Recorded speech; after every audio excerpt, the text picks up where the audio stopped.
Hello दोस्तों, मेरा नाम है पीयूष सिंह और मैं आप सभी का स्वागत करता हूं हमारे डी कोड एग्जाम डिफेंस के इस ऑनलाइन प्लेटफॉर्म पे। और आज हम बात करने जा रहे हैं इंग्लिश फॉर डिफेंस में एक बहुत इंपॉर्टेंट पार्ट की। और ये पार्ट आपको हेल्प करेगा डायरेक्टली उस समय जिस समय आप बैठे होगे एग्जामिनेशन हॉल में और अटेम्प्ट करने जा रहे होगे अपना इंग्लिश का पोर्शन। तो चलिए शुरू करते हैं कुछ बेसिक से टिप्स एंड ट्रिक्स आपके एग्जाम्स के लिए, स्पेशली जब आप करने जाते हैं इंग्लिश का सेशन। क्या प्रॉब्लम्स फेस करते हैं, क्या अवॉइड करनी चाहिए चीजें, क्या चीजें जरूर करनी चाहिए, कैसे प्रॉब्लम्स को सॉल्व किया जा सकता है, कैसे इंग्लिश का पोर्शन आप टैकल कर सकते हो, ये सारे पॉइंट्स हम लोग करेंगे डिस्कशन।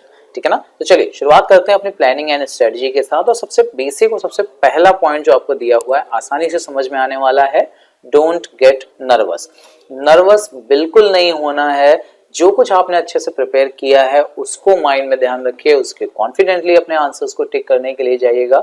नर्वस होने की बिल्कुल जरूरत नहीं है। ठीक है ना। सेकंड पॉइंट देखिए क्या लिखा हुआ है, ये है रिलाई ऑन योर नॉलेज। अपनी नॉलेज पे भरोसा करिए। जो कुछ आपने अपने फ्यूचर बनाने के लिए जो कुछ मेहनत की है, एग्जामिनेशन देने जा रहे हो उस मेहनत को यूटिलाइज करने के लिए, तो याद रखिएगा जो कुछ आपने अच्छे से तैयार किया उसके ऊपर यकीन करिए, अपनी नॉलेज पे भरोसा करिए और कॉन्फिडेंटली आंसर्स को टिक करना शुरू करिए। एक बहुत बड़ी जो समस्या होती है वो ये होती है कि हम ऐसी वोकैबुलरी को देख के डर जाते हैं या ऐसे रूल्स के बारे में सोचते हैं जो हमने नहीं पढ़ा है। मतलब हम मान लेते हैं ना कि अगर ऐसे रूल्स आ गए जो हमने कभी नहीं सुने हैं या ऐसी वोकैबुलरी आ गई जिसके बारे में हमें नहीं पता है चीजें, तो हम उसको कैसे टैकल करेंगे। तो थर्ड पॉइंट मेरा यहाँ पर यही है, don't worry about unseen vocabulary and rules of grammar. Unseen जो कभी देखे ना हो, ऐसी वोकैबुलरी मिलना कोई बहुत बड़ी बात नहीं है। स्पेशली आप जब इंग्लिश का सेक्शन देने के लिए जाते हो एग्जामिनेशन हॉल में, आप कितने भी अच्छे से तैयार कर लो, हमें लगता है कि हमने बहुत अच्छे से वोकैब तैयार की, लेकिन फिर भी नई नई वोकैब आ गई तो हम क्या करेंगे, उससे आप बच नहीं सकते। होता है, नई नई वोकैबुलरी सामने आती हैं। आपका काम क्या है, उन अनसीन वोकैब्स को टैकल कैसे करना है, अपनी अप्रोच डिफाइन कैसे करनी है, उसके ऊपर आपको मेहनत करनी है। नई वोकैब मिलना इट्स क्वाइट ऑब्वियस, मिलेंगी, कॉमन है, ये कोई बड़ी बात नहीं है। नए रूल्स का अचानक से इंट्रोड्यूस हो जाना, कोई ऐसा रूल आ गया जो हमने पहले नहीं पढ़ा था, आ गया तो हम क्या करेंगे, कोई ऑब्वियस है। जो आपने पढ़ा है उसके भरोसे आप एग्जाम देने जाओ, ना कि उस डर से अपना एग्जाम बर्बाद कर दो जो आपने नहीं पढ़ा है। ठीक है ना। तो याद रखिएगा, जितना पढ़ा है उसके बेसिस पे भी आप बहुत अच्छी स्कोरिंग करके अपना सिलेक्शन करवा सकते हैं, अगर आप जो कुछ पढ़े हैं उसके ऊपर कॉन्फिडेंटली नॉलेज पे अपने भरोसा करके जाते हैं तो। ठीक है ना। नेक्स्ट पॉइंट देखिए दिया है, remember you are not god that knows everything. हम लोग भगवान नहीं है कि हमें सारी चीजें पहले से पता है, सब कुछ हम जानते हैं, जो चाहे वो हो जाएगा, हमारी पढ़ी हुई चीजें ही हमारे हाथ में आएंगी, कुछ नहीं। जो आएगा जैसा आएगा उसको टैकल कैसे करना है, जो हमारे हाथ में है उसको अच्छे से प्रिपेयर करना है आपको। ठीक है ना। तो प्लानिंग एंड स्ट्रेटजी के सेगमेंट में हम लोग यही कुछ ऐसी बातें डिस्कस करेंगे। अब देखिए इंग्लिश के सेक्शन की जब हम बात करते हैं, एक बहुत बड़ी गलती कर देते हैं। देखिए पहला पॉइंट क्या दिया हुआ है, try to go through all the questions. ये बहुत बड़ी हमसे गलती हो जाती है। हम क्या करते हैं, क्वेश्चंस को करना शुरू कर देते हैं, फिर हमें ध्यान आता है कि एक एक क्वेश्चन पर हमने इतना टाइम दे दिया है कि हमें आखिरी के क्वेश्चन तक जाने का मौका ही नहीं मिल पाता। ये नहीं होना चाहिए। क्वेश्चंस को अटेम्प्ट करना है तो याद रखिएगा, हो सकता है स्टार्टिंग में आपको बहुत टिपिकल वाली वोकैबुलरी दे दी जाए, आगे जब आप पढ़ो तो आपको आसान वोकैब मिले, या अभी जो आपको चीज़ें क्वेश्चन में मिली हैं वो आगे आंसर्स में आपको हेल्प कर दें। तो एक काम ज़रूर करिएगा, हर एग्ज़ाम के लिए ध्यान रखिएगा, क्वेश्चंस को पढ़िए, फटाफट डिसीजन लीजिए कि आपको ये अभी अटेम्प्ट करना है या इसमें टाइम टेकिंग है, इसको बाद में अटेम्प्ट करना है, उसको फटाक से स्किप कर दीजिए, ताकि एटलीस्ट सारे के सारे क्वेश्चंस जो आपसे पूछे गए वहां तक जाने का मौका मिले, ताकि उनमें से आपने जो चीजें पढ़ी हैं उस पे, उस नॉलेज से रिलेटेड जो चीजें हैं वो आपको आंसर टिक करने का मौका मिल सके। ठीक है ना। तो नेक्स्ट पॉइंट भी हमारा यही बोल रहा है, no question should be left untouched. ऐसा कोई क्वेश्चन बचना नहीं चाहिए जो आपने देखा ही ना हो, बाद में अफसोस हो जाए कि यार ये क्वेश्चन आया था, ये तो आता था और हमसे मिस हो गया क्योंकि हमने पहले ज्यादा टाइम लगा दिया किसी क्वेश्चन पे और बाकी के क्वेश्चन हम देख भी नहीं पाए। देखना, फिर डिसाइड करना है कि छोड़ना है कि अटेम्प्ट करना है। स्किप करने का ऑप्शन साथ साथ में ही रखिए। ठीक है ना। हर क्वेश्चन को तुरंत पहली बार में आंसर करना इट्स नॉट कंपलसरी, आपके लिए कोई मजबूरी नहीं है। आता है तो यस, नहीं आता तो नेक्स्ट। ये भी ध्यान रखिए, नो नहीं नेक्स्ट। फटाफट बढ़ते जाइए और सारे क्वेश्चंस को अटेम्प्ट करिए, आंसर भले मत करिएगा, ठीक है ना। नेक्स्ट पॉइंट देखिए क्या दिया हुआ है, remember no one can answer all the question. सारे के सारे क्वेश्चंस का आंसर केवल वही दे सकता है जिसने वो पेपर बनाया है, ठीक है ना, या तो जिसको दुनिया भर की सारी चीजें आती हों, और ऐसा तो हो ही नहीं सकता। तो याद रखना, किसी का कोई पार्ट स्ट्रांग होता है, किसी का कोई पार्ट वीक होता है, लेकिन कहो आपके सारे के सारे क्वेश्चंस आपको आपके पढ़े हुए मिल जाएं, नहीं होता। बहुत मुश्किल या रेयरेस्ट केस ऐसा होता है कि सारे 100% स्कोरिंग कोई कर दे। तो अगर दूसरे छोड़ सकते हैं तो आप भी छोड़िए, बस याद रखिएगा उतने क्वेश्चन आपको जरूर अटेम्प्ट करने हैं जो आपके नॉलेज के एरिया में आते हो, जो आपने पढ़ी हैं चीजें, उन पे भरोसा आप करें, ठीक है ना। नेक्स्ट पॉइंट देखिए क्या है, mark your answer if you are sure. अगर आप श्योर हो तो मार्क कर दीजिए, otherwise keep the question for later. बाद में भी आप देख सकते हैं, क्वेश्चन पे वापस आने में आपको प्रॉब्लम नहीं होगी। तो याद रखिएगा, मार्क जरूर कर दीजिए अगर कॉन्फिडेंट है तो, ठीक है ना। अब कॉन्फिडेंटली मार्क करने के लिए भी कुछ चीजें ध्यान रखिएगा। Remember your intuition can be a good help but only if you have worked on it. देखिए इंट्यूशंस वर्ड दिया है, इंट्यूशंस होता है हमारी अंतरात्मा की आवाज, ठीक है ना, उससे बहुत हेल्प मिलती है। बहुत बार ऐसा होता है कि चीजें हमने पहले पढ़ी होती हैं, अनफॉर्चुनेटली रिवीजन का टाइम नहीं मिल पाया, लेकिन पढ़ी हुई चीज आपको काम आती है, ठीक है ना। कोई भी चीज हो, इंट्यूशन हमारी हेल्प करती है, लेकिन बोलते हैं ना, अंतरात्मा से आवाज तब आती है जब अंदर नॉलेज जाती है, यानी अंदर से आवाज तब आएगी जब आपने उसके ऊपर मेहनत की हो। तो याद रखिएगा, हर चीज ऐसी होती है, जो भी आप अंतरात्मा की आवाज, अगर आपको लग रहा है किसी क्वेश्चन को पढ़ के, भले ही उसका रीजन हमें नहीं मिल रहा है, लेकिन लग रहा है कि हाँ इसका आंसर यही होना चाहिए, फॉर नो रीजंस, भरोसा कर सकते हैं अपनी नॉलेज पे। लेकिन ध्यान रखिएगा, अंतरात्मा की आवाज और डर की आवाज में अंतर होता है, ठीक है ना। डर की आवाज ये होती है कि अब बस टिक करो, एक आंसर आना है नहीं आना है डजंट मैटर, आंसर टिक करना ही करना है, मजबूरी है। वो नहीं होना चाहिए। जो चीजें आपने पढ़ी हैं उनके बेसिस पे अपना आंसर करिएगा, ठीक है ना। नेक्स्ट पॉइंट जो है वो बहुत ही ज्यादा इंपॉर्टेंट है। देखिए क्या लिखा हुआ है, do plan your way of attempting a particular segment and stick to that approach, ठीक है ना। हाई स्कूल और इंटर से हम पैसेज करते आ रहे हैं, एरर्स के क्वेश्चंस आपने बहुत सारे अटेम्प्ट किए होंगे। देखिए एक होता है क्वेश्चंस को अटेम्प्ट करना, एक होता है उसको प्लानिंग के साथ अटेम्प्ट करना। तो याद रखिएगा, अटेम्प्ट आंसर सारे स्टूडेंट्स करते हैं, जितने भी स्टूडेंट्स एग्जाम देने जाएंगे सब के सब आंसर्स करेंगे, लेकिन अप्रोच को फॉलो करना। जानते हैं जब आप प्रैक्टिस कर रहे होते हैं ना, जब आप घर पे प्रैक्टिस कर रहे होते हैं, एग्जाम की तैयारी कर रहे होते हैं, उस समय आपको ध्यान रखना है, अपनी खुद की एक अप्रोच डिसाइड करिए। मतलब वोकैबुलरी को सॉल्व करने का तरीका क्या होता है, पैसेज को कैसे अटेम्प्ट करना चाहिए। आप पहले पैसेज पढ़ सकते हो, फिर क्वेश्चंस पे जा सकते हो। कुछ का मानना ये है कि पहले क्वेश्चंस देखने चाहिए, फिर पैसेज पे जाना चाहिए। What ever your way of attempting is, जो भी आपका वे है उसी को प्रैक्टिस करिए, और प्लीज एग्जाम में भी उसी पैटर्न को फॉलो करिए, ठीक है ना। जिस पैटर्न पे हम लोग ये बहुत बड़ी गलती करते हैं, घर पे हमने तैयारी किसी और मेथड से की होती है, एग्जाम में कोई नया मेथड लगाने की कोशिश करते हैं, तभी प्रॉब्लम आती है, ठीक है ना। एरर्स का क्वेश्चन ढूंढना है तो पहले क्या देखना है, फिर क्या देखना है, और फिर क्या चेक करना है, इसको फॉलो करिए। एक स्टेप उसी की अच्छे से प्रैक्टिस कर डालिए, इतने अच्छे से कि आपको हर बार सोचना ना पड़े कि यार इस क्वेश्चन को कैसे किया जाए, ठीक है ना। जो भी सेगमेंट है, देखिए सेगमेंट्स के नेम आपको दिए हैं, वोकैबुलरी है, एरर्स हैं, क्लोज टेस्ट या फिल इन द ब्लैंक्स है, रीअरेंजमेंट, पैसेज, वॉइस, स्पीच। जो भी सेगमेंट आप करो, अपनी खुद की एक स्ट्रेटजी प्लान करिए कि अगर मुझे पैसेज दिया जाएगा तो मैं इसी मेथड से करूंगा। और यहाँ पर सबसे ज्यादा इंपॉर्टेंट रोल हो जाता है आपके टीचर्स या ट्रेनर्स का, ठीक है ना। अपने टीचर से डिस्कस करिए कि सर एक पैसेज को करने का बेस्ट मेथड क्या हो सकता है, वोकैबुलरी को याद करने का बेस्ट मेथड्स क्या हो सकते हैं, रीअरेंजमेंट को करने का सबसे अच्छा मेथड क्या हो सकता है। टच में रहिए, अपने टीचर से डिस्कशन करिए। और हाँ, अगर आप चाहते हो कि हम लोग यहाँ पर ये पॉइंट डिस्कशन करें कि वोकैबुलरी के क्वेश्चंस को कैसे करना चाहिए या वोकैबुलरी को तैयार कैसे करना चाहिए, देखिए दो अलग अलग सेगमेंट्स हैं।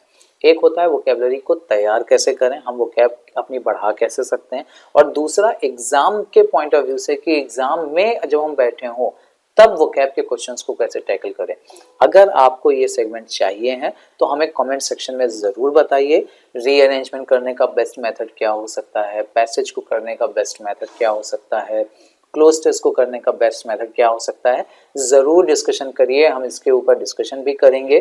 कमेंट सेक्शन में बताइएगा आपका सबसे वीक सेक्शन कौन सा है, किस में आपको प्रॉब्लम ज़्यादा होती है, किस में हेल्प ज़्यादा चाहिए। हम लोग आपकी पूरी हेल्प करने के लिए यहाँ पर तैयार हैं, ठीक है ना। तो आपके कमेंट्स का जरूर इंतजार रहेगा। जो भी सेगमेंट आप बोलोगे हम लोग वन बाय वन एक एक करके सारे के सारे सेगमेंट्स को लेंगे, उसके अमेजिंग ट्रिक्स एंड टिप्स क्या क्या चीज़ें कर सकते हैं, क्या अवॉइड करना चाहिए, वन बाय वन डिस्कशन करेंगे हम लोग, ठीक है ना। लेकिन आपके कमेंट्स का इंतजार जरूर रहेगा।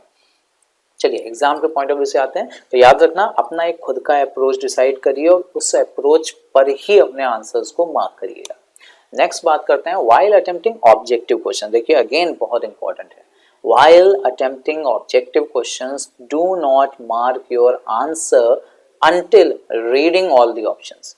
हम ये बहुत बड़ी गलती करते हैं और कई बार जल्दीबाजी में ये होना ऑब्वियस है। क्या करते हैं हम, सेंटेंस पढ़ा हमने, जैसे वन वर्ड सब्स्टिट्यूशन का क्वेश्चन आया या स्पॉटिंग एरर या फिल इन द ब्लैंक का कोई क्वेश्चन आया, ब्लैंक के लिए सेंटेंस दिया हुआ है, हमने सेंटेंस को पढ़ा, ब्लैंक में हमने पहला ऑप्शन उठाया, देखा उसका आंसर बिल्कुल सही लग रहा है। अब आपने अगर बाकी ऑप्शंस नहीं देखे और जल्दीबाजी में पहला पढ़ा और आपको लग रहा है सही है, तो आप ये बहुत बड़ी गलती कर रहे हो।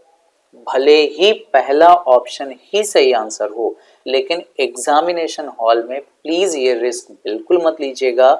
सारे के सारे ऑप्शंस पे एक बार सरसरी निगाह जरूर डाल लीजिए, ठीक है ना। हैव अ क्विक ग्लैंस, एक बार ग्लैंस जरूर ले लीजिए, एक नजर भर के देख लीजिए सारे ऑप्शंस क्या दिए हैं, क्योंकि ये पॉइंट आपको डेफिनेटली हेल्प करेगा जब आप पैसेज के क्वेश्चंस करते हो, ठीक है ना। रीडिंग कॉम्प्रिहेंशन के जो हम क्वेश्चंस करते हैं तो ये हम गलती कर जाते हैं। सेंटेंस दिया हुआ है, क्वेश्चन पूछा गया पैसेज पे बेस्ड, पहला ऑप्शन पढ़ा, हमें लगा ये तो पैसेज में दिया हुआ था, मिल गया आंसर, आपने टिक कर दिया।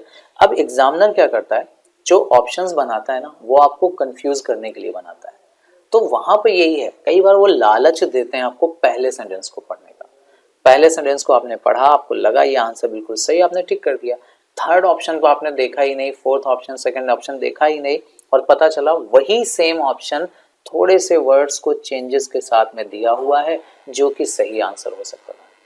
तो याद रखिएगा ये बहुत बड़ी प्रॉब्लम आपको फेस करनी पड़ सकती है, ठीक है ना। तो while attempting objective questions don't mark your answers until reading all the options. सारे ऑप्शंस पढ़े बिना अपना आंसर मार्क नहीं करेंगे। याद रखिएगा व्हाइल अटेम्प्टिंग ऑब्जेक्टिव क्वेश्चंस को मार्क करने के लिए सारे के सारे आंसर्स को एक बार जरूर पढ़ लीजिएगा, क्योंकि हो सकता है आपका दिया हुआ जो आंसर है पहला ही भले ही हो, लेकिन सारे ऑप्शन पढ़कर ही डिसाइड करिए कि हाँ पहला है कि दूसरा है, तीसरा या चौथा ऑप्शन है, ठीक है ना। तो ये बहुत बड़ी गलती हम कर जाते हैं सिर्फ जल्दीबाजी के चक्कर में, तो याद रखिएगा ये गलती मत करिएगा। अच्छा, नेक्स्ट पॉइंट भी हमारा कुछ इसी तरह का है, don't make haste in marking your answer. अपने आंसर को मार्क करने में जल्दीबाजी बिल्कुल भी ना करें, ठीक है ना। जल्दीबाजी अगर आपने कर दी तो आता हुआ क्वेश्चन भी हम लोग गलत कराते हैं। जल्दी में होता है ना, शायद मैथ्स में भी कभी आपके साथ ऐसा हुआ, जल्दीबाजी में जब कैलकुलेशन आप करते हो तो 2 और 2 5 जुड़ जाता है। कई बार हम कैरी जो लेते हैं वो नहीं जुड़ पाते, तो ये छोटी छोटी मिस्टेक्स होती हैं, जानबूझ के हम नहीं करते लेकिन हो जाती हैं। ऑब्वियस होता है, एग्जामिनेशन हॉल में प्रेशर बहुत होता है, लिमिटेड टाइम होता है, तो जल्दीबाजी में आता हुआ क्वेश्चन गलत कर देंगे तो बहुत बड़ी प्रॉब्लम होगी, ठीक है ना। तो जल्दीबाजी बिल्कुल मत करिएगा। अच्छा, while giving answers of vocabulary, जब आप वोकैब के आंसर्स को टिक करेंगे, इंग्लिश के सेक्शन की बात अब यहाँ पर्टिकुलरली कर रहा हूँ, जब आप वोकैब के क्वेश्चंस को अटेम्प्ट करेंगे प्लीज डू नोटिस, जरूर नोटिस करिएगा वेदर एंटोनिम और सिनोनिम इज बीइंग आस्क्ड। आपसे सिनोनिम पूछा जा रहा है या एंटोनिम, इस पे प्लीज एक बार आंसर टिक करने से पहले, मीनिंग निकाल लिया, ऑप्शंस देख लिए, अब टिक करने से पहले एक बार जरूर चेक कर लीजिए कि यहाँ पर आपसे सिनोनिम पूछा गया है या एंटोनिम पूछा गया है, ठीक है ना। होता क्या है, आप एंटोनिम सिनोनिम के जब क्वेश्चंस करते हो ना, एग्जामिनर ऐसा करते हैं, आपसे एंटोनिम पूछा गया तो बाकी 3 ऑप्शन जो देते हैं ना वो सिनोनिम ही दे देते हैं। तो अगर आपने एक ऑप्शन पढ़ा, ठीक है ना, सेंटेंस वर्ड पढ़ा, उसका आपने ऑप्शन देखा और आपको लगा सिनोनिम दिया हुआ है, ठीक है ना, मीनिंग जब कभी भी आप वर्ड का निकालोगे तो आप सीधे सिनोनिम पे पहुंचते हो। तो पूछा एंटोनिम भी जाता है, इसलिए ये ध्यान दीजिएगा एंटोनिम के क्वेश्चन जब पूछते हैं तो सिनोनिम देना, और सिनोनिम जब पूछेंगे तो एंटोनिम देना, ये कॉमन है। आप ऑप्शंस को चेक कर लीजिएगा अपने प्रीवियस पेपर के क्वेश्चंस में। हमने अगर ध्यान नहीं दिया कि एंटोनिम पूछा गया था या सिनोनिम पूछा गया था, तो चांसेस गलत करने के बहुत ज्यादा बढ़ जाते हैं, और आता हुआ क्वेश्चन गलत होगा तो अफसोस बहुत होगा। तो ये पॉइंट जरूर ध्यान रखिएगा। तो while giving answers of vocabulary please do notice, जरूर नोटिस करिए वेदर एंटोनिम और सिनोनिम इज बीइंग आस्क्ड, या तो एंटोनिम पूछ रहे हैं या सिनोनिम, ये ध्यान जरूर दीजिएगा, ठीक है ना। चलिए, don't waste your time in imagining unnecessary things in the examination. कभी कोई क्वेश्चन गलत हो जाए ना, तो उसको लेकर के मत बैठना, अफसोस नहीं होना चाहिए कि बेटे ये यार ये हो गया तो अब क्या होगा, अब तो या मैंने कम किए हैं, ज्यादातर वर्ड ऐसे हैं जो नहीं पता है, फालतू की चीजें दिमाग में अगर आई तो जो आपके दिमाग में अप्रोच वाला होता है ना तरीका कि आप इसको सही कर सकते हो, वो भी चीजें फिर काम नहीं करती। तो ये ध्यान रखिएगा, अननेसेसरी थिंग्स दिमाग में नहीं आनी चाहिए एग्जामिनेशन हॉल में कि यार नहीं हुआ सिलेक्शन तब क्या होगा, यार एज जा रही है, घर पे क्या बोलेंगे जाके, गलत हो गया तो क्या करेंगे। अननेसेसरी थिंग्स सिर्फ और सिर्फ आपकी एफिशिएंसी को कम करती हैं, वो चीज एग्जामिनेशन हॉल में मत करिएगा, नहीं होने दीजिएगा अपने साथ प्लीज, ठीक है ना। नेक्स्ट पॉइंट देखिए, नेवर लूज योर कॉन्सेंट्रेशन। अच्छा खासा करते आ रहे थे, फालतू की चीज एक दिमाग में आई, कंसंट्रेशन भंग नहीं होना चाहिए। तभी आप एग्जामिनेशन देके जब निकलो, बाकी की चीजें बाद के लिए रख लीजिए, ठीक है ना। एंड डू रिमेंबर, एक पॉइंट जरूर ध्यान रखिएगा, देखिए दिया हुआ है, do remember this examination can make your future, ये आपका फ्यूचर बना सकता है if you get through it, अगर आप इसको पास कर लोगे तो। लेकिन अगर नहीं पास हुआ तो क्या होगा, टेंशन अगर आपने ले ली तो बहुत बड़ी समस्या है। So don't take tension, tension लेने की बिल्कुल जरूरत नहीं है, छोटी छोटी चीजें हैं, जरूर ध्यान रखिएगा, ठीक है ना। ऑल द वेरी बेस्ट आप सभी के एग्जाम्स के लिए। इस वीडियो में इतना ही, लेकिन आपके कमेंट्स का इंतजार रहेगा। अगर आप चाहते हो ये जानना कि सर वोकैबुलरी के पर्टिकुलर क्वेश्चंस को कैसे करें, रीअरेंजमेंट के पर्टिकुलर क्वेश्चंस कैसे किए जाएं, पैसेजेस को अटेम्प्ट करने का बेस्ट तरीका क्या होता है, वोकैबुलरी तैयार कैसे की जाए, एरर्स ढूंढना हो तो कौन कौन से टॉपिक्स बहुत इंपॉर्टेंट हैं, या सेंटेंस में एरर ढूंढना हो तो शुरुआत कहाँ से करनी चाहिए, ऐसी चीज़ें जो बेसिकली जनरली हमें बुक्स में नहीं मिल पाती हैं, उनको डिस्कशन करने के लिए अगर आपको सजेशंस चाहिए हैं, कुछ हेल्प हो सकती है तो हमें ज़रूर बताइएगा, ठीक है ना। मिलते हैं हम लोग इसी तरह के अपने कुछ और इम्पोर्टेंट वीडियोस में, तब तक के लिए प्रैक्टिस करते रहिए। ऑल द वेरी बेस्ट आप सभी के एग्जाम्स के लिए। Thank you.